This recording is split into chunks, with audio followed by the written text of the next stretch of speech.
This is Hidden Killers Week in Review. A look back at the most prolific stories of the week.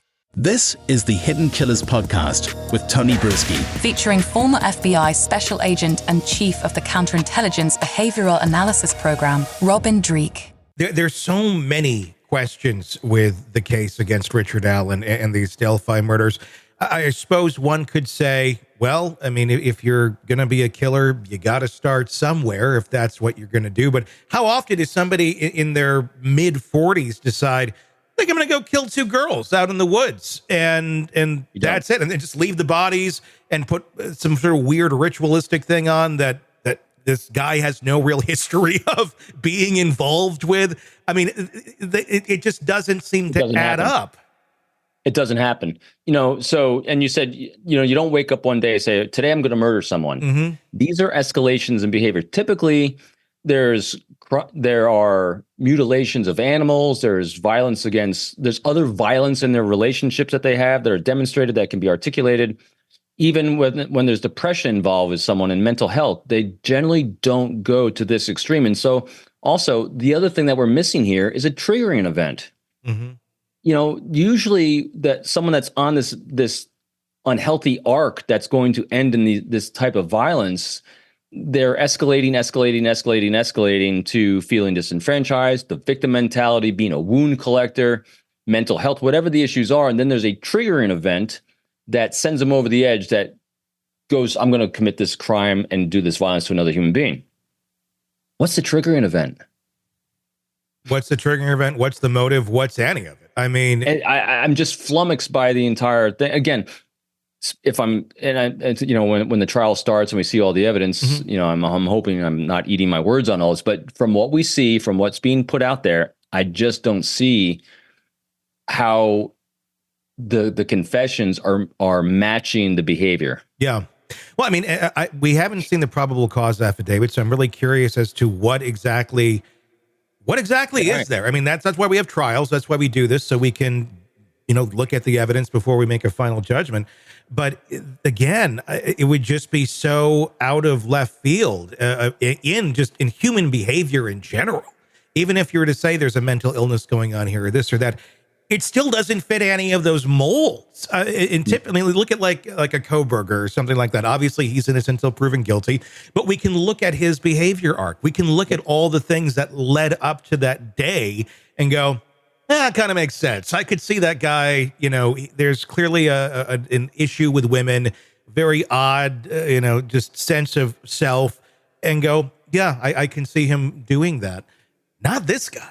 I mean, fairly well liked in his community, worked at the CVS, has kids, just kind of your average Joe. It was what he kind of seems like. So to go out on this limb to say that this is the guy, I mean, and I would think you would have to have something pretty damn strong in a probable cause affidavit to warrant the treatment that he's had over these years. Because, I mean, it's been extreme. It's been crazy. Or is it one of these situations where went too far at the beginning and somebody's covering up for bad behavior here and somebody's covering up for bad behavior here, and I'm talking on the part of law enforcement, not on his part, where it's like it just keeps escalating and then it's glaringly wrong, but we got to keep going. This is the path we've gone down, and now we can't dig ourselves out, so we might as well keep digging down.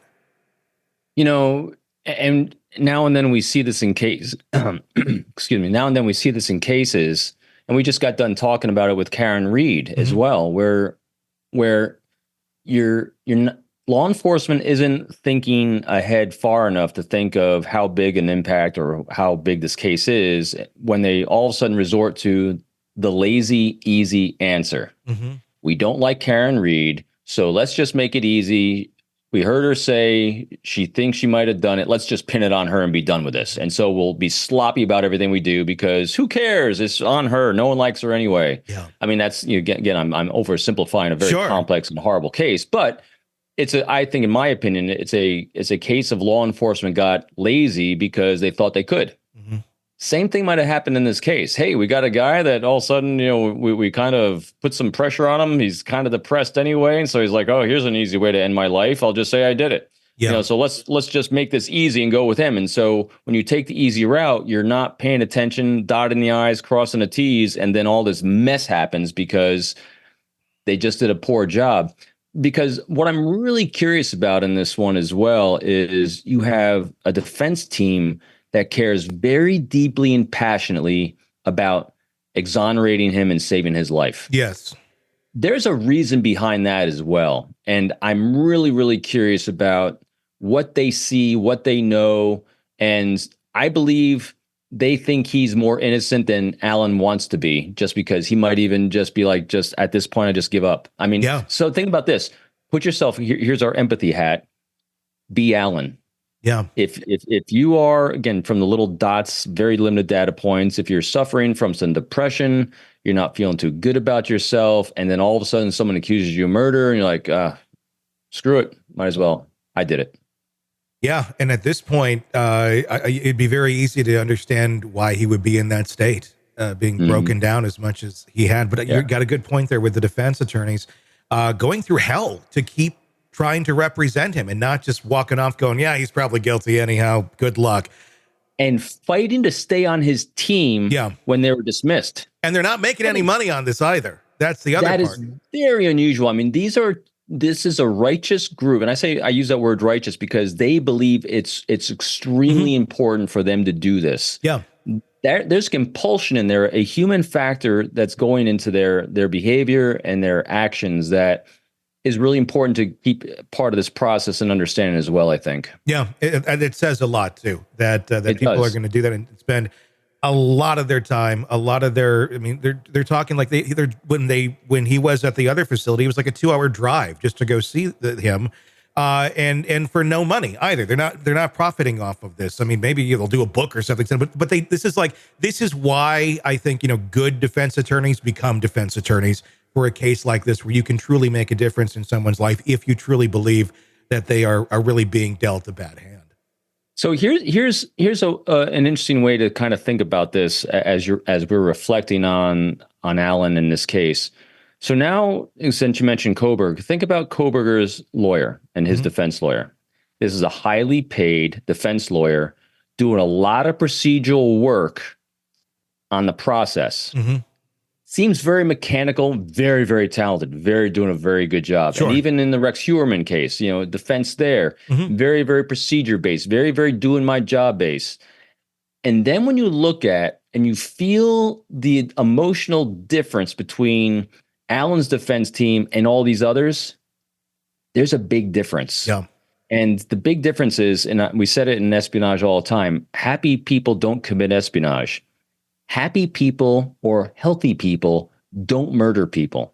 And when you have behaviors behind the scenes that inspire people to kind of line up with you like this Alan's either extremely, extremely well adept at manipulating people and manipulating his team to think this way about him, or he's just this kind of guy that they want to help. So it's an interesting way to kind of look at it. Very much is. And again, it doesn't fit the profile of being a real manipulative guy either. So, like, what is he? Yeah, that's the question. Seems like a guy who just might have given up. Yeah. Want more of the podcast without the ads? Then hit subscribe to the True Crime Today Premium Plus channel on Apple Podcasts. Try it now for 3 days, absolutely free. You'll get access to all of our extended advance ad-free episodes instantly. So you can binge without the break. True Crime Today Premium Plus. Search and subscribe now on Apple Podcasts.